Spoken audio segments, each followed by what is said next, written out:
and so it is. Amen.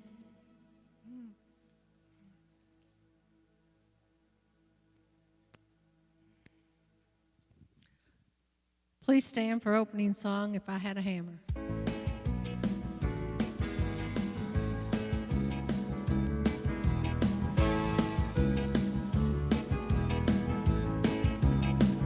If I had a hammer, I'd hammer in the morning, I'd hammer in the evening, all over this land. I'd hammer out danger, I'd hammer out a warning, I'd hammer out love between my brothers and my sisters, all over this land. If I had a bell, I'd ring it in the morning, I'd ring it in the evening, all over this land. I'd ring out danger, I'd ring out a warning, I'd ring out love between my brothers and my sisters, all over this land. If I had a song, I'd sing it in the morning, I'd sing it in the evening, all over this land. I'd sing out danger, I'd sing out a warning, I'd sing out love between my brothers and my sisters, all over this land. Now I've got a hammer, and I've got a bell, and I've got a song to sing all over this land. It's a hammer of justice, it's a bell of freedom, it's a song about love between my brothers and my sisters, all over this land.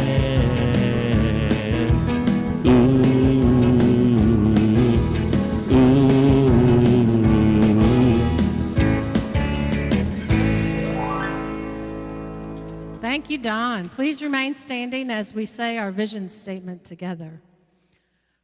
We are realizing miracles through living our oneness with God and each other.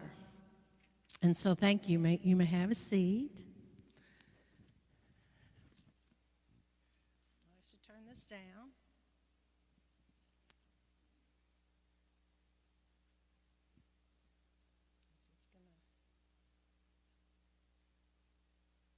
This is what happens. There. I could hear myself talking on my phone. So welcome to Unity of East Louisville. I'm Reverend Valerie Mansfield, and I'm so glad that you're here with us today. We have a very special treat. Lavina Wilkins is here to speak on awareness of forgiveness, awareness of oneness, forgiving ourselves and others. You would think I know that, since I'm the one that probably wrote it. But, you know, sometimes even with my papers, I forget what I'm doing. Sundays are a magical place, a magical time for us to come together as a spiritual community. And I am really, really grateful for each and every one of you for spending your time here with us, because you have a choice, and you could be anywhere else doing anything else, and you're here. And we are blessed by your presence. We are blessed by your love. And I just want to say thank you. Thank you for showing up. Thank you for being here. And thank you for all that you do. Because when I look out here, I see the ushers, you know, Colleen and Cinda, who are here loving you, handing you whatever it is we're giving out today. I see Margie and Kathy and all the prayer chaplains here, present with their shawls on, knowing that they're holding you in prayer, not only on Sundays, but each and every day. And so that's just an awesome, awesome feeling to know that we are not alone. We are in this together. We have Bob back on our PowerPoint and live streaming for us, and Les is doing the sound, and he does a fabulous job. He also finds all of our musicians, and John Gage is here with us today, and I am so happy when John is here. And then we have our loving Don, who was out late last night, and some of you went to his concert, and he's here showing up again. So it's a very, very special community. I know it's hard. I mean, he's here every Sunday. So, if anybody out there has some musical talent and can play the keyboard, let me know. And Don might want to have a day off sometimes. I know somebody out there can do something. So thank you. We have a lot that is beginning to happen here. And, I have a list of things. The small dinners, the community dinners that we're having, we have one tonight. So if you're signed up and you're going to Pat and Fran's, that's tonight. And then we have a new one that has been, there's a sign-up sheet in the back. It's going to be on August the 13th. It's at Audie's Grill. It's at 5 p.m. Suzanne is hosting this one. And I just want to tell you a little bit about the restaurant. And it's a Black-owned restaurant. And for those of you that don't know, August, we're celebrating Black-owned businesses. And there is a handout in the back and also a link on our website, I believe, and in the e-news that shows different organizations that are owned by Black-owned businesses. So here's a statistic that is kind of interesting. Black individuals are 23% of Louisville's population and 2% of city's business owners. So in the spirit of oneness, and as we're centered in faith, we want to join to support everyone in our community. And so during August, Suzanne has chosen that to be her community dinner place. So sign up in the back. There's a table right now for 8. We can always get another table. You'll be buying your own dinner, but we'll be together and with wonderful company and fabulous food. So there you go.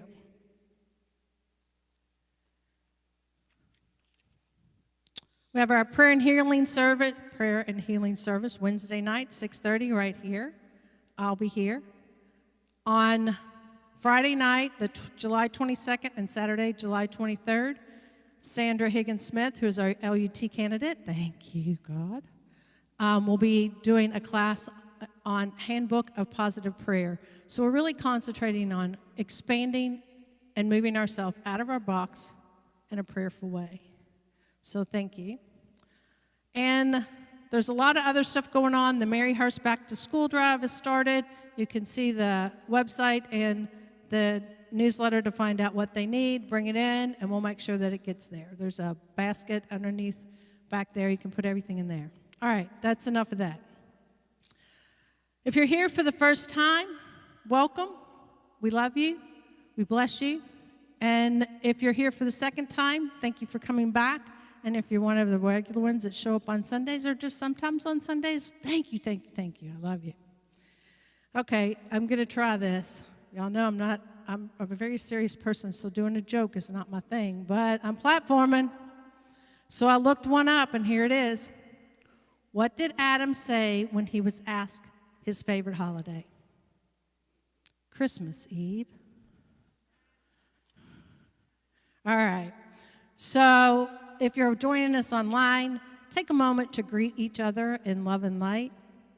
And if you guys will go around right now and you got 1 minute, 2 minutes to love each other.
right, now if we'll remain standing, we are going to sing "The World Didn't Give It to Me."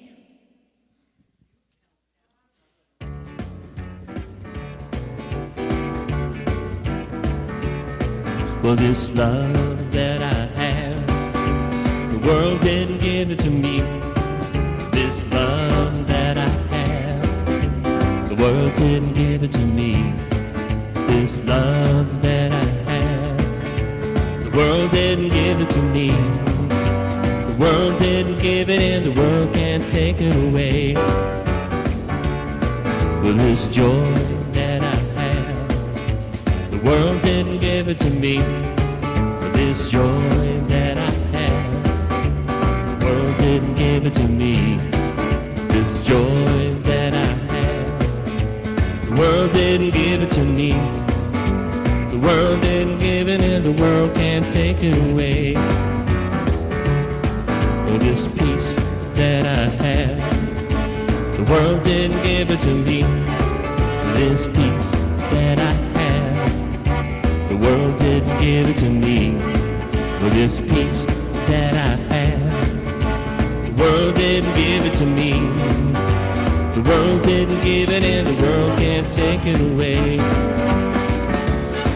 Oh, this love that I have, the world didn't give it to me. This love that I have, the world didn't give it to me. Oh, this love that I have, the world didn't give it to me. The world didn't give it and the world can't take it away. The world didn't give it and the world can't take it away. The world didn't give it and the world can't take it away.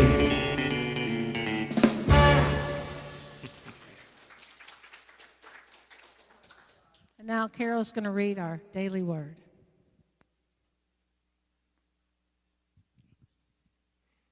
Good morning.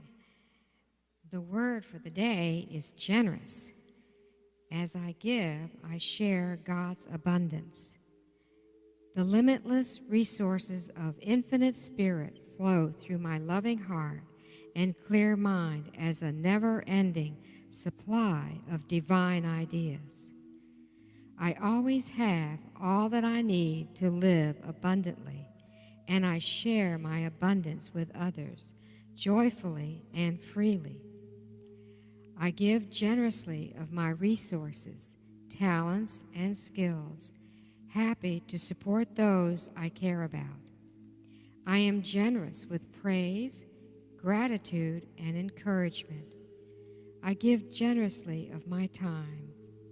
I am a good friend, a devoted family member, and a compassionate listener.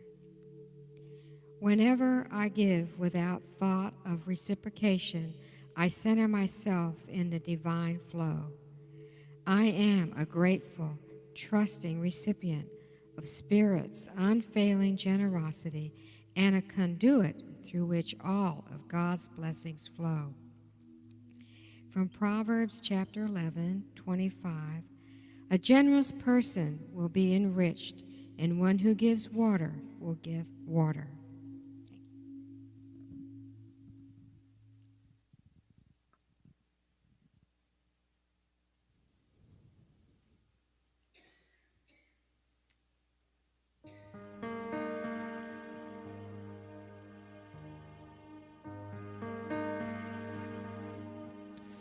Our Creator, which art in heaven, hallowed be thy name.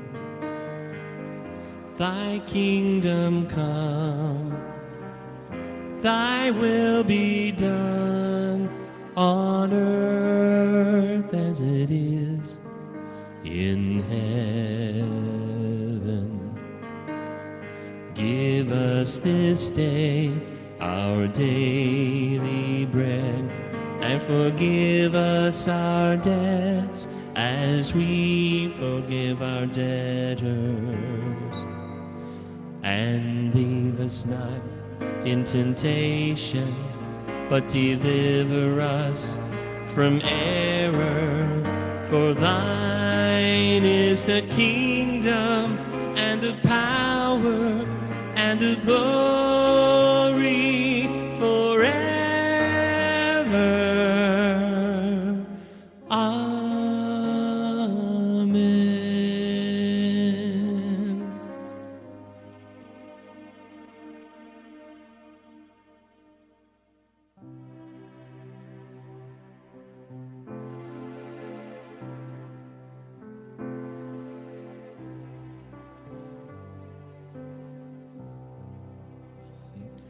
When I pray, I feel my heart go deeper, my heart go deeper into my God. When I pray, I feel my heart go deeper, my heart go deeper into my God. Right here, right now, right where I am, I pray. Right here, right now, right where I am, I pray. When I pray, I feel my soul go deeper, my soul go deeper into my God. When I pray, I feel my soul go deeper, my soul go deeper into my God. Right here, right now, right where I am, I pray.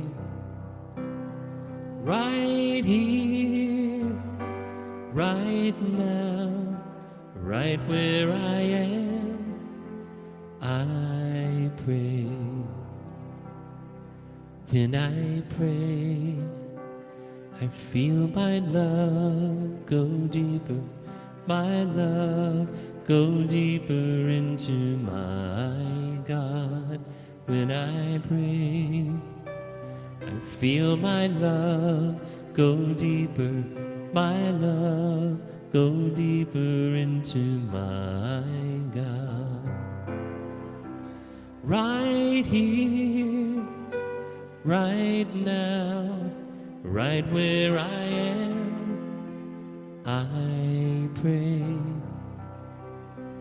Right here, right now, right where I am, I pray. Right here, right now, right where I am, I pray. Right here, right now, right where I am, I pray. When I pray, I feel my heart go deeper, my heart go deeper into my God.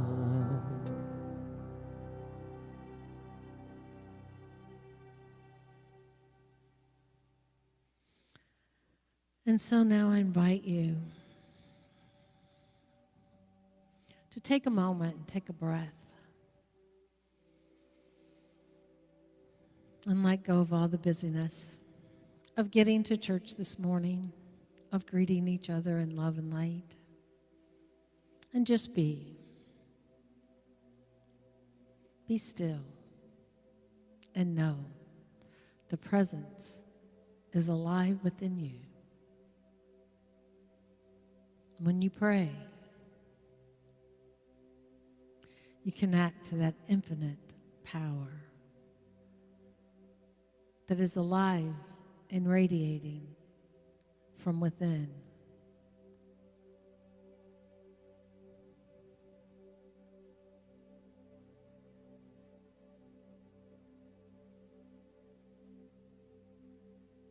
taking another deep breath in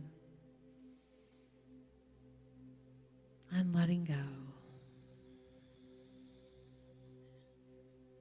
Being present to this moment. Being present to yourself.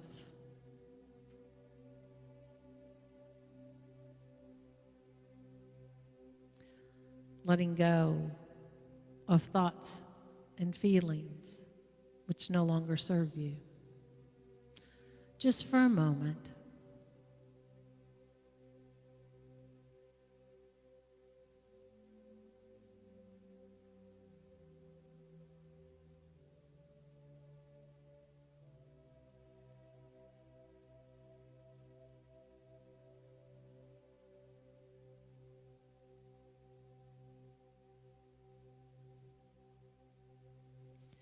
And now as you take that next deep breath in with awareness of the oneness that is alive within you,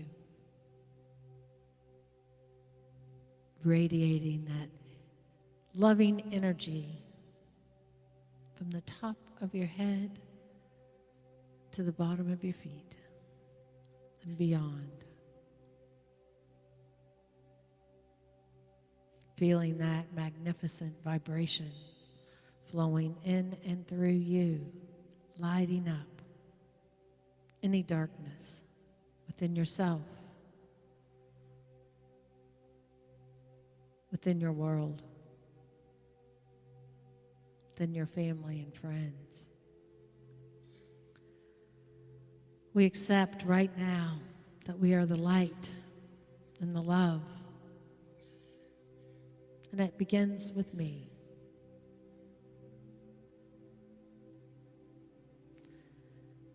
So we radiate that love to ourselves. Every cell in our body is happy. Every cell in our body is alive. We are joyful. We are forgiving. We are forgiven.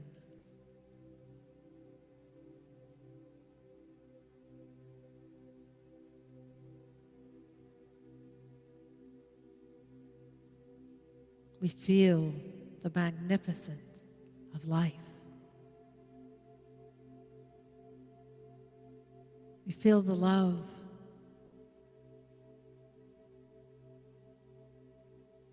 We know the peace as we rest right now within ourselves in the silence.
And when you're ready,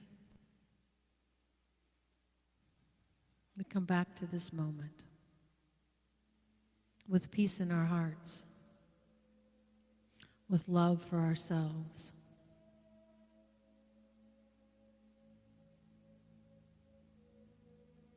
living in gratitude for all that we have and are receiving in each and every moment. The blessing of life.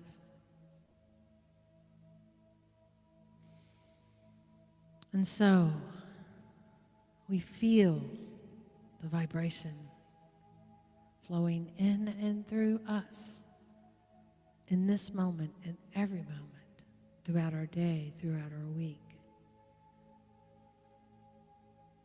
And when the challenges come in, we stop and breathe and connect back to that source that is always there, that loving embrace that is always there,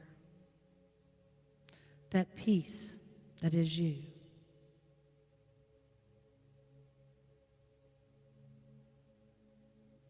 And so it is. Amen.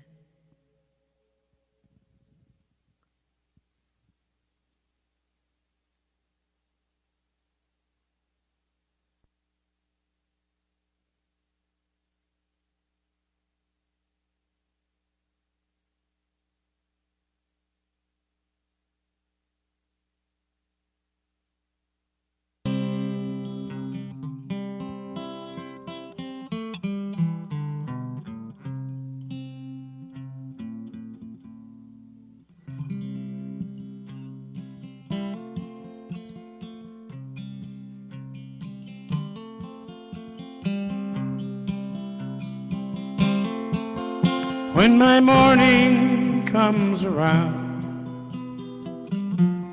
no one else will be there, and I won't have to worry about what I'm supposed to say. And I alone will know I've climbed that great big mountain. That's all that will matter when my morning comes around.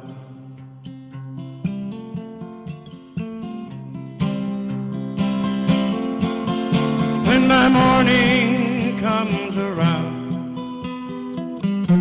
I will look back on this valley, on these sidewalks and alleys where I have lingered so long, and this place where I now live will burn to ash and cinder like some ghost I won't remember when my morning comes around.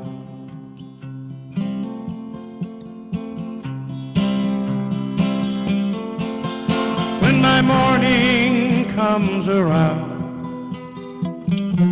from a new cup I'll be drinking, and for once I won't be thinking there's something wrong with me, and I'll wake up and find my faults have been forgiven, and that's when I'll start living, when my morning comes around.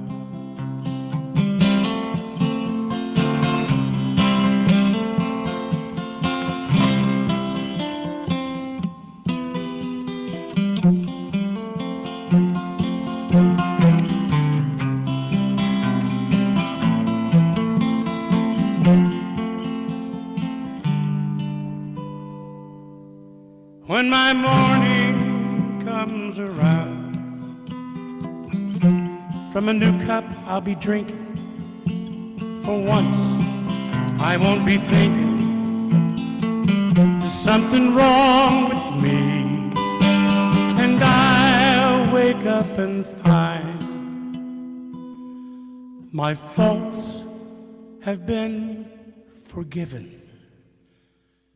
And that's when I'll start living, when my morning comes around. When my morning comes around, when my morning comes around,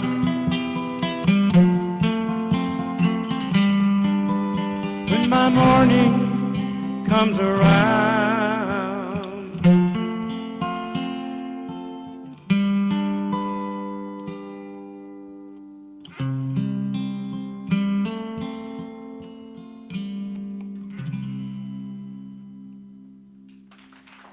Thank you. Irish Dement song.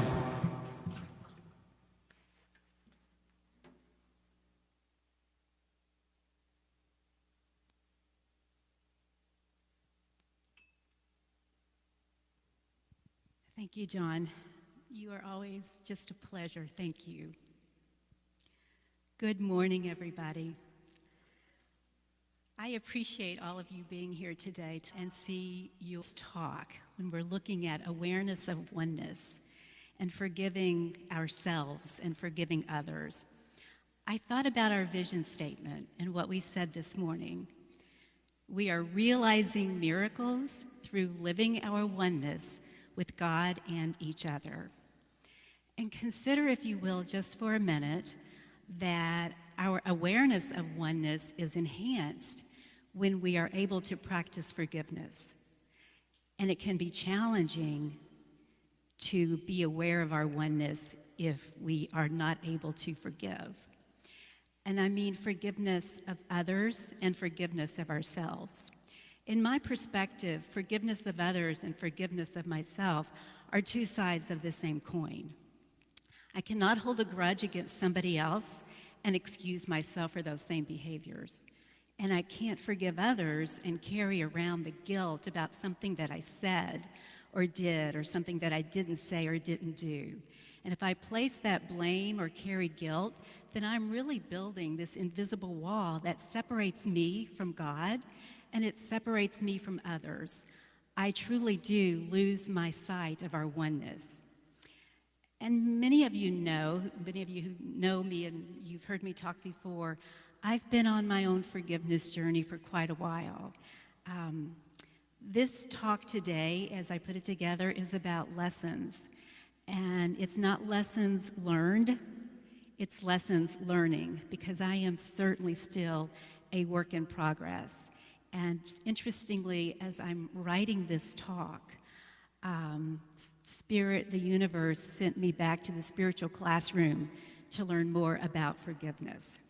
It's not my goal here today to tell you what to do or to tell you how to live your life. You will figure that out on your own. My goal really is just to share with you some of my life experiences and some of my lessons. So take whatever you want and leave the rest behind. About 11 years ago, my father was diagnosed with an acoustic neuroma brain tumor. It's a non-fatal tumor that causes vision issues and balance issues, or hearing loss and balance issues. And in fact, it was his audiologist who actually recognized the symptoms because he was losing his hearing so quickly. I remember going with him to that very first urologist appointment, and the doctor told us that our options were to go ahead and do surgery and to remove the tumor, or to wait 3 months and come back to see if it was growing. Given my dad's age and the possible complications of paralysis or even death, the neurologist recommended that we wait 3 months and see if the tumor was going to grow, and I agreed with him. So over the next month or so, I saw my dad decline rapidly. He would forget basic things, which was not at all like him. He fell several times, and when I would go to visit him, he would be bruised.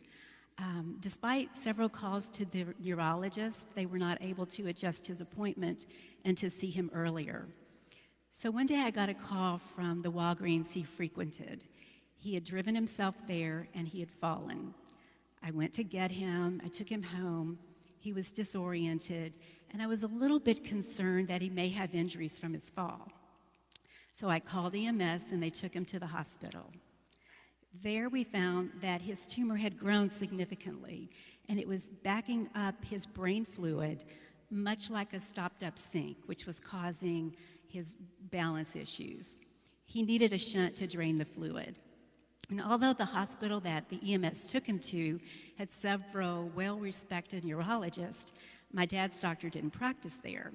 So he made the decision to go to the hospital where his neurologist did practice. And there was a series of missteps. My sister-in-law's here, she knows all this story. A series of missteps. But after he spent about a month in a coma, he regained consciousness and he was ready to go to a rehabilitation center. I chose one that was close to us because I wanted to be able to visit him and check on him every day. So fast forward about a month, and my dad contracted sepsis at the rehab center.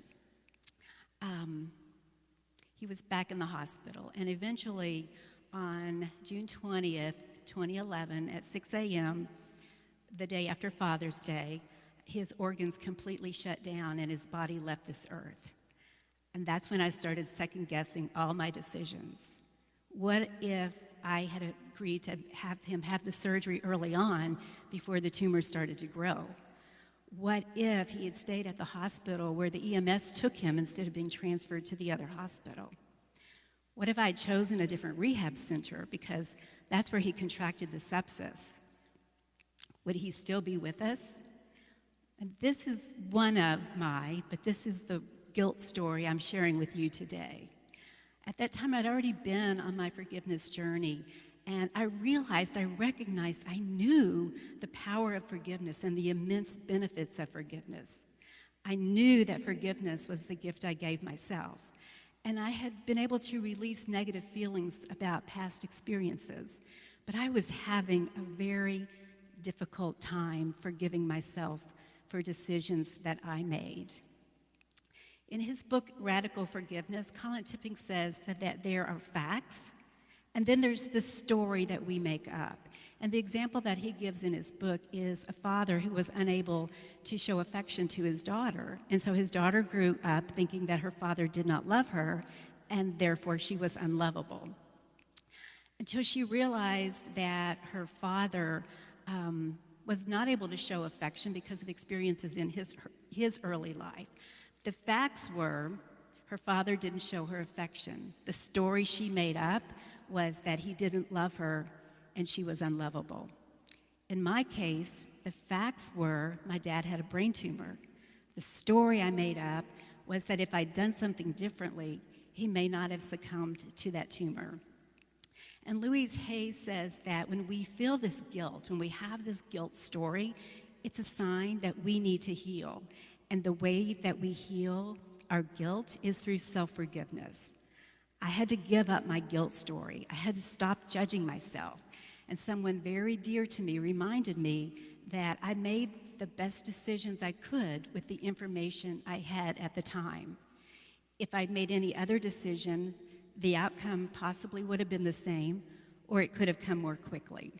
So that's the first side of the coin, the self-forgiveness, and how you give up your guilt story. What are the facts, and what's the story that you've made up? And here's the other side of that coin, forgiving others. So once upon a time, there was a woman who died and went to the pearly gates. And when she reached the pearly gate, she met with St. Peter. She said, "Am I in heaven?" And he said, "Well, you're at the pearly gates." She said, "Do I get to come in?" And St. Peter said, "Sure, if you can spell a word." "What word?" she asked. "Any word you want." She said, "I'll spell the word love." And she did. And she was allowed to enter the pearly gates. A little while later, St. Peter approached her and he said, "I've got to leave for a little while. Would you mind watching the pearly gates for me?" Well, she said, "Sure." And he said, "All you have to do if somebody comes is have them spell a word, and if they spell that word, they can enter heaven." So she stood there and she's looking all around, all the beautiful sights in heaven, and she sees this man walking toward the gate. As he drew closer, she recognized him. It was her husband. She was shocked. She said, "What happened?" He said, "Well, I was drinking and I had an accident and I died. Am I at heaven?" And she said, "Well, you're at the pearly gates. Can I come in?" "Sure, you can come in if you spell a word." "Okay, what word?" She said, "Czechoslovakia." So I don't know what this woman's husband did, but it just doesn't seem to me as though she's released her anger and resentment and that she forgave him for whatever that was. The human part of us may want revenge. We may want to make other people suffer for the things that we have suffered for. We've all heard the saying, an eye for an eye. And Gandhi says if we practiced that, the whole world would be blind because we all make mistakes. There's a Chinese proverb that says, if you're going to pursue revenge, you better dig 2 graves because resentment will destroy you. Revenge and resentment do not heal us. When I gave my first Unity talk in May 2018, I talked about forgiveness, and I told the story of Everett Worthington. Some of you may remember that story, although yesterday when I asked This story was not in my talk until yesterday, and I said, "Hey, Bob, do you remember that story I told when I gave that talk on forgiveness?" "No." I'm like, "The one about," "No." So I thought, okay, I can tell it again because you may remember, but you may not. But the reason I wanted to include this story is I think it's so powerful, and it tells us about how forgiveness is a process. It's not something we just do. It is a process we work through. And even when we've done the work, sometimes life happens, and it does send us back to that spiritual classroom. But Dr. Everett Worthington was the executive director of the Campaign for Forgiveness Research at Virginia Commonwealth University. And he had devoted his life to studying and promoting the benefits of forgiveness. He actually wrote a book on it. About a year later, his mother was brutally murdered by an intruder, and his philosophy of forgiveness was really put to the test. He was understandably very angry, and he did not want to extend the gift of forgiveness to the person who had so viciously and senselessly taken his mother's life. His research and his life's work had taught him that carrying around the burden of blame and anger just creates and exacerbates pain and heartache. So one night he talks about pacing the living room, and he was trying to reconcile his head and his heart, what he knew in his heart and what he was thinking in his mind. He saw this baseball bat in the corner, and he said to himself, if that person was here right now, I would beat him to a pulp. He was so angry. And then all of a sudden, he heard his mother's voice. His mother had always been a huge supporter of his work. His mother said, "Everett," you know how mothers talk and call our names. "Who did you write that book for? Everybody else?" And Dr. Worthington said at that moment, he knew that the right decision for him was to forgive, not to condone, not to justify, not to forget what happened, but to forgive. And he recognized that only somebody who was extremely damaged could commit that kind of act. So through my forgiveness work and writing and teaching and doing workshops, I've created a model that I call Create Peace. And that's what I wanted to share with you today as far as some tips to help you think about forgiveness and work through it in maybe a little different way. So the C in Create Peace is to choose to forgive.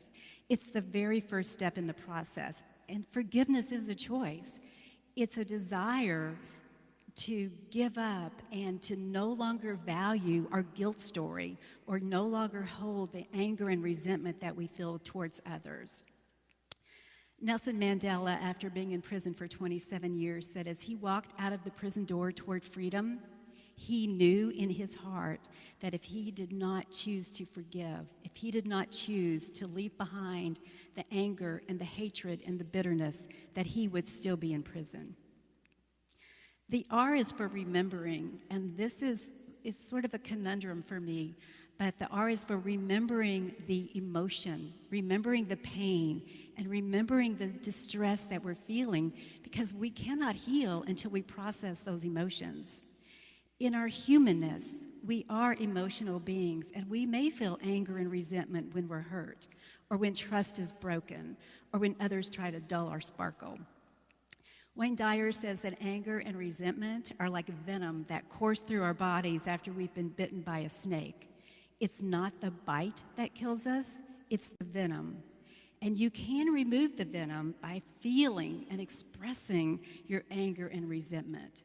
So feel it, express it, drain the venom, just don't get stuck there. And the E is for empower yourself. Forgiveness truly does allow us to take back our personal power.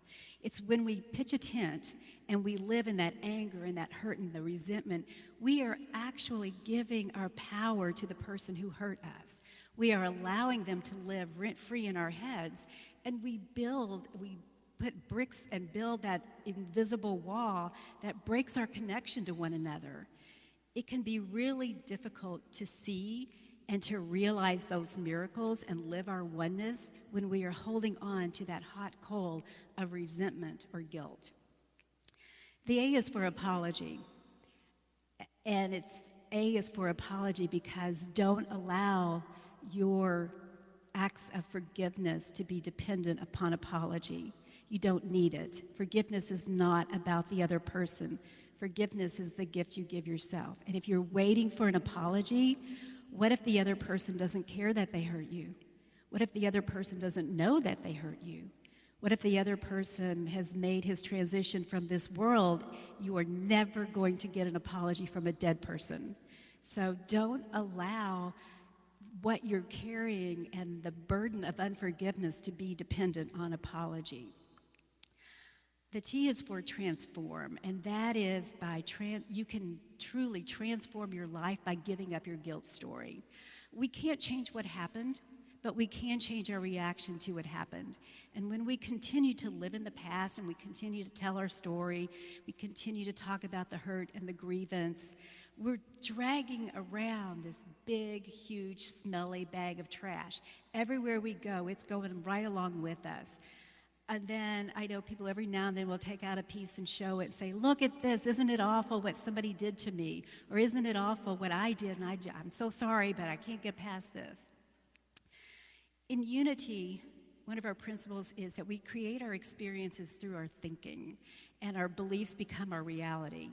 If we are able to give up our guilt story, put down that smelly, heavy, burdensome bag of trash, we are able to change our story. We're able to write a new chapter and release living in the past and begin living in the present.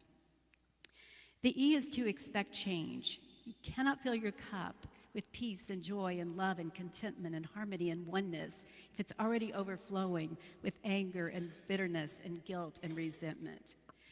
According to A Course in Miracles, forgiveness offers happiness and a sense of peace. It allows you to see all the beauty in the world. And here's a direct quote from A Course in Miracles. Forgiveness offers a quietness that cannot be disturbed, a gentleness that cannot be hurt, a deep, abiding comfort, and a rest so perfect it cannot be upset. Who wouldn't want that?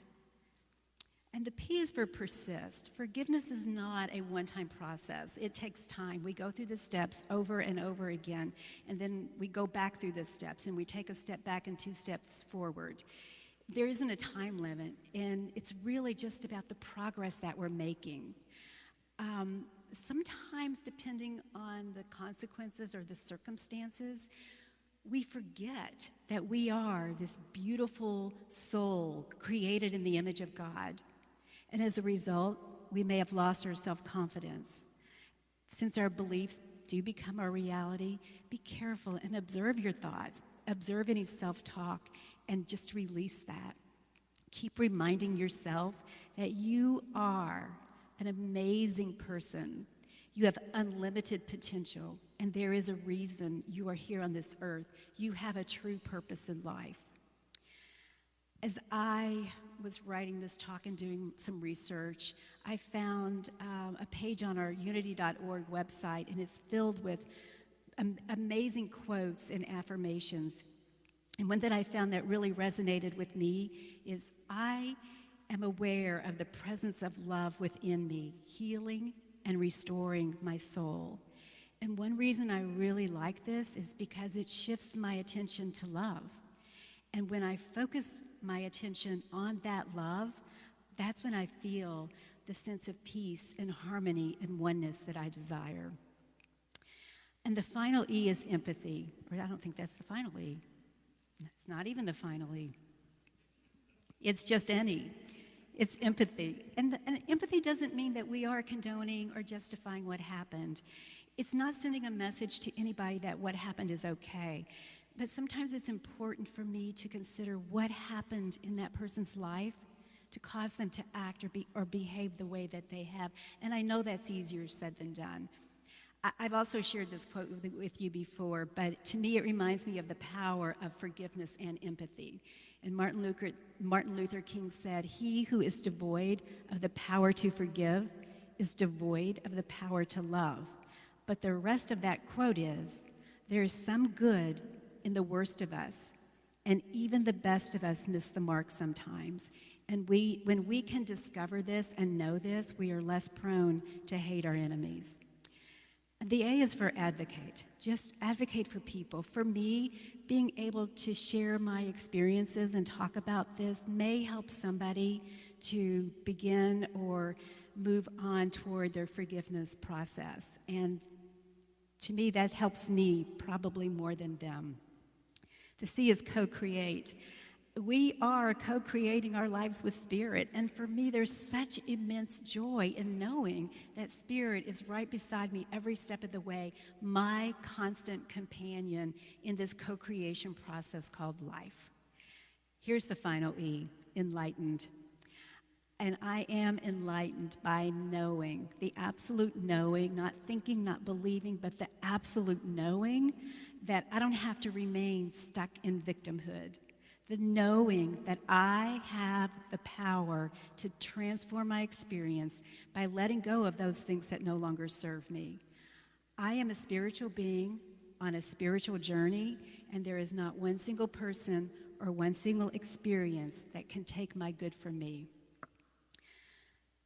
My desire is to live a peaceful life, one where I can demonstrate love, where I can live in joy and create harmony and oneness with all beings. One where I create miracles by living my oneness with God and with all of you and every living being.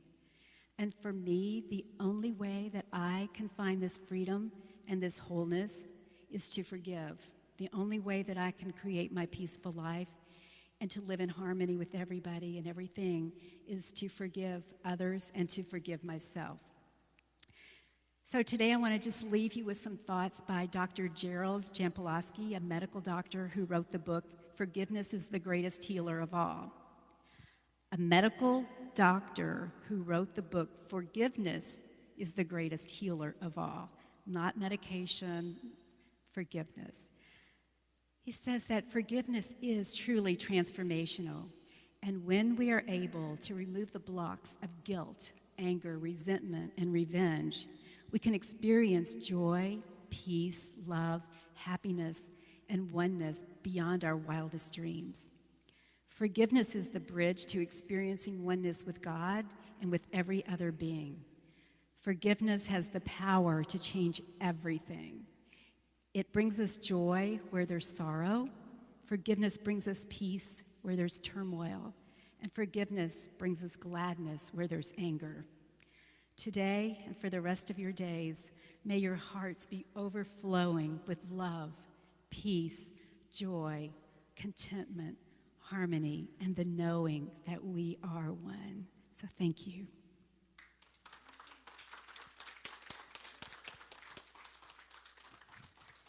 Wow, beautiful. Thank you so much.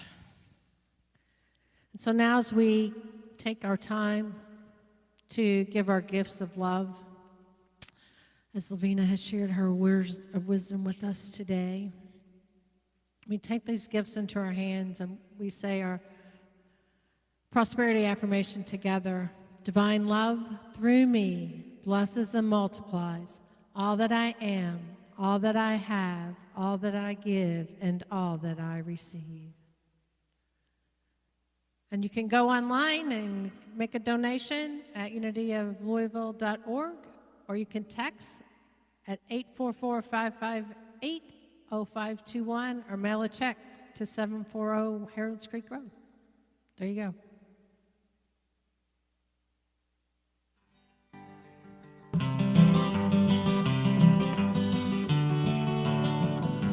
I wanted to share with you one of my favorite John Prine songs. And it throws a different light on forgiveness.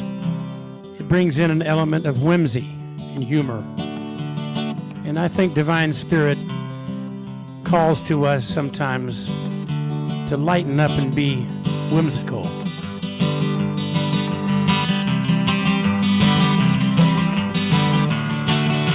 I've been thinking lately about the people I meet. Car wash on the corner, the hole in the street, the way my ankles hurt, with shoes on my feet, wondering if I'll ever see tomorrow. Father, forgive us for what we must do. You forgive us, we'll forgive you. We'll forgive each other till we both turn blue. whistle and go fishing in heaven.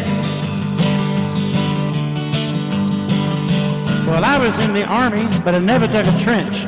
I used to bust my knuckles on a monkey wrench. Then I'd go to town and drink and give the girls a pinch, but I don't think they ever even noticed me. Fish and whistle, whistle and fish. Eat everything that they put on your dish. When we get through, we're gonna make a big wish. We never have to do this again, again, again. Father, forgive us for what we must do. You forgive us, we'll forgive you.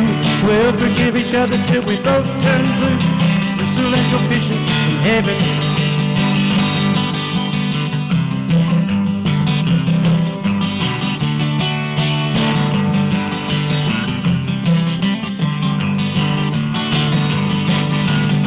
And whistle, whistle and fish. Eat everything that they put on your dish. When we get through, we're gonna make a big wish. We never have to do this again, again, again. Father, forgive us for what we must do. You forgive us, we'll forgive you. We'll forgive each other till we both turn blue. Whistle and go fishing in heaven. On my very first job, I said thank you and please. They made me scrub the parking lot down on my knees. Then I got fired for being scared of bees, and they only give me 50 cents an hour. Fish and whistle, whistle and fish. Eat everything that they put on your dish. When we get through, we're gonna make a big wish. We never have to do this again, again, again.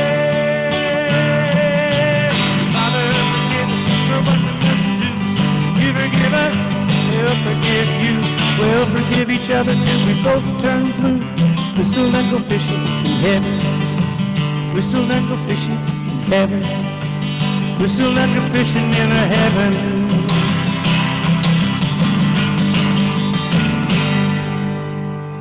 John Prine, thank you. Thank you, John. It was great. So now as we come forward to bless our offering.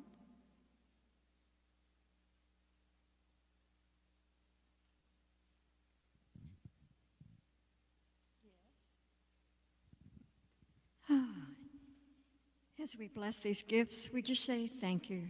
Thank you, Spirit. We know abundance is, and we give thanks for these gifts and for this church community and for the beautiful talk that we just heard.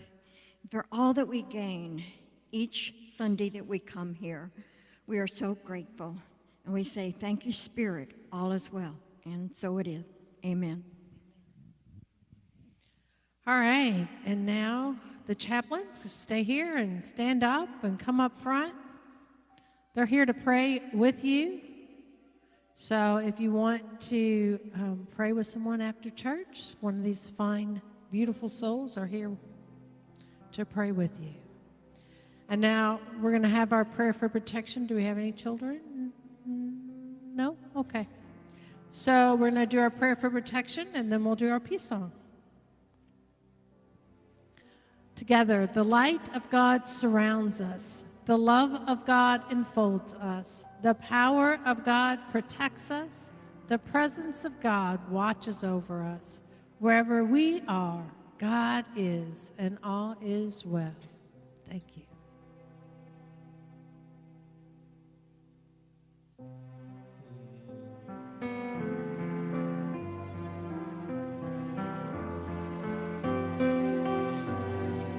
Now there is peace on earth, and now it begins with me.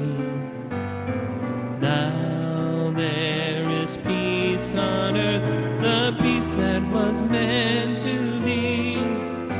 With God as creator, united all are we. Now we walk with each other in perfect harmony. Peace has begun with me, and this is the moment now. With